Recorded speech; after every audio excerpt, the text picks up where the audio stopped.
Hello guys, welcome to my channel. दोस्तों, आज हम लोग political science semester 2 major paper 3 का इम्पोर्टेंट क्वेश्चन अरस्तु की क्रांति संबंधी विचारों का व्याख्या करेंगे दोस्तों।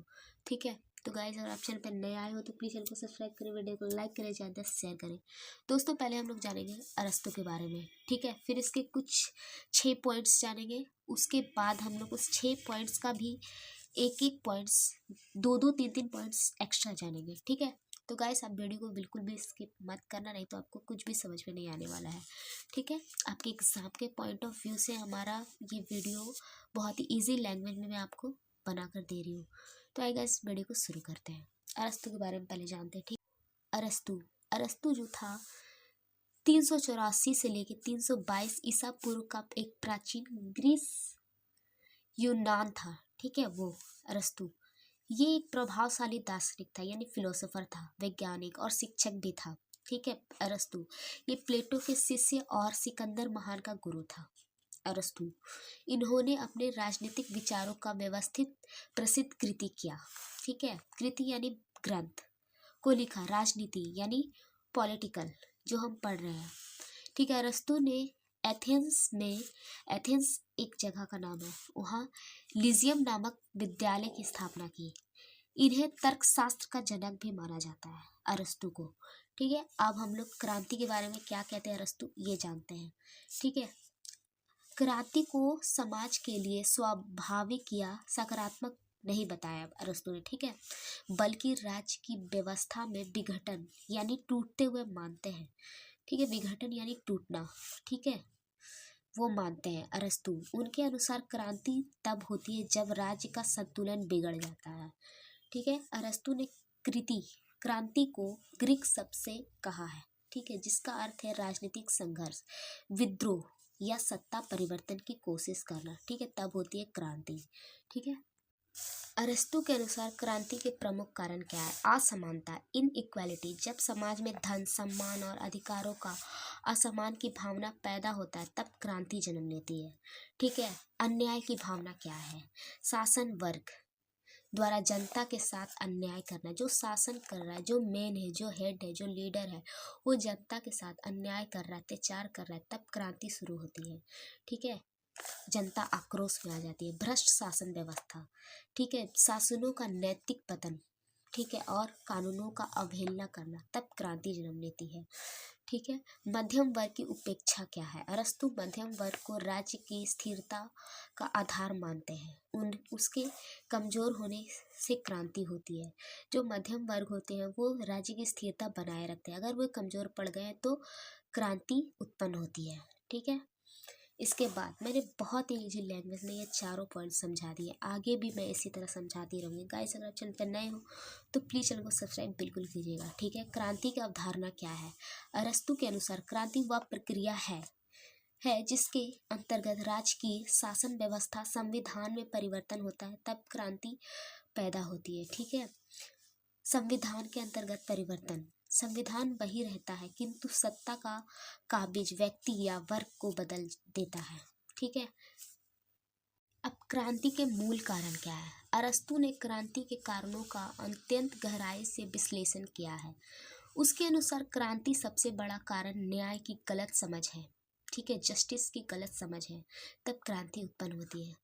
इसके भी 2 पॉइंट्स। ठीक है, 2 पॉइंट्स ने 6 पॉइंट्स मैंने इससे के लिखा है। ठीक है, पहला क्या है? समानता और असमानता की भावना। जब राज्य में समानता और असमानता की भावना पैदा होती है तब क्रांति का उत्पन्न होता है। ठीक है, तब क्रांति जन्म लेती है। ठीक है, कुछ लोग यह मानते हैं कि वे समान है, फिर भी उन्हें जो इक्वल है, ठीक है, फिर भी उन्हें समान अधिकार नहीं मिल रहे हैं। जो कि एक योग्य व्यक्ति है, फिर भी उन्हें योग्य कार्य नहीं मिल रहा है उनके अनुसार। ठीक है, कुछ लोग यह मानते हैं कि वे असमान हैं, फिर भी उन्हें समान अधिकार दे दिए जाते हैं। यही भावना क्रांति को जन्म देती है। ठीक है, क्लियर है ये पॉइंट?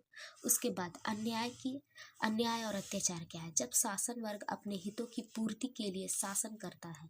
ठीक है, जो शासन कर रहा है जो वर्ग, ठीक है, वो अपने हितों, खुद की इच्छा की पूर्ति के लिए शासन करता है और जनता के साथ अन्याय करता है तो विद्रोह पर उतर जाती है जनता। ठीक है, तब क्रांति उत्पन्न होती है।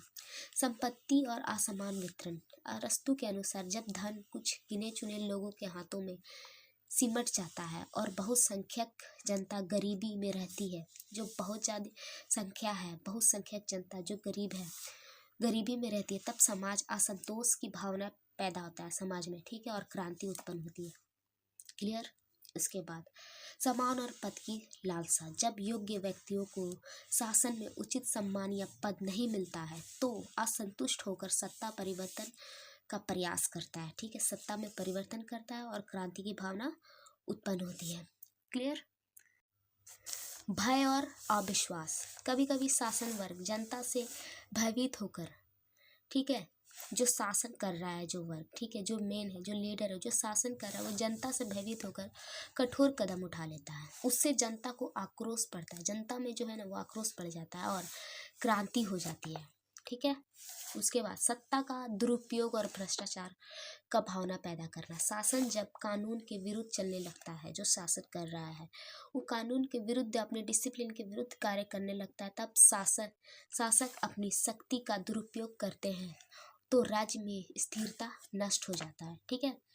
उसके बाद तीसरा पॉइंट में, इसके भी हम लोग 3 पॉइंट जानेंगे, ठीक है।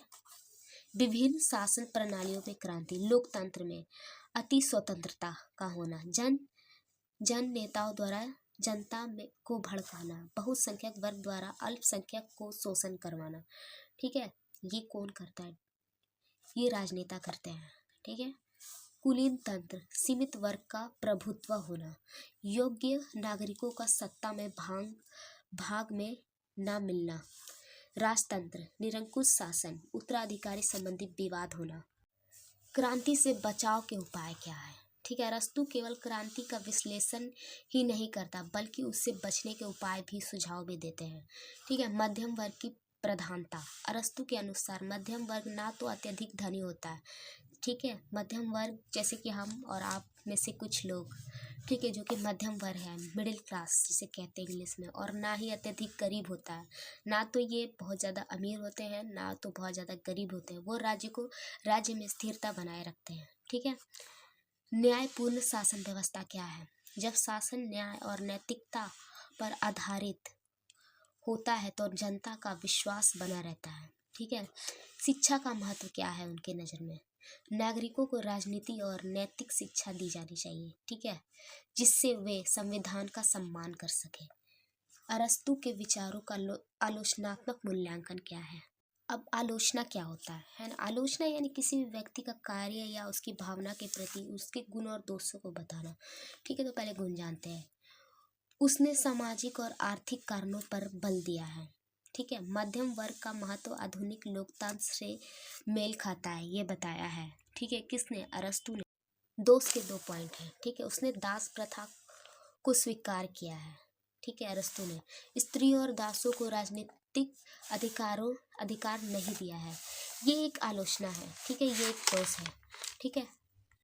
आई होप गाइज वीडियो आपको अच्छा लगा। वीडियो ज़्यादा लंबा नहीं है, ठीक है। तो गाइज प्लीज़ चैनल को सब्सक्राइब करके जाइएगा, वीडियो को लाइक कीजिए, कमेंट कीजिएगा। Thanks for watching.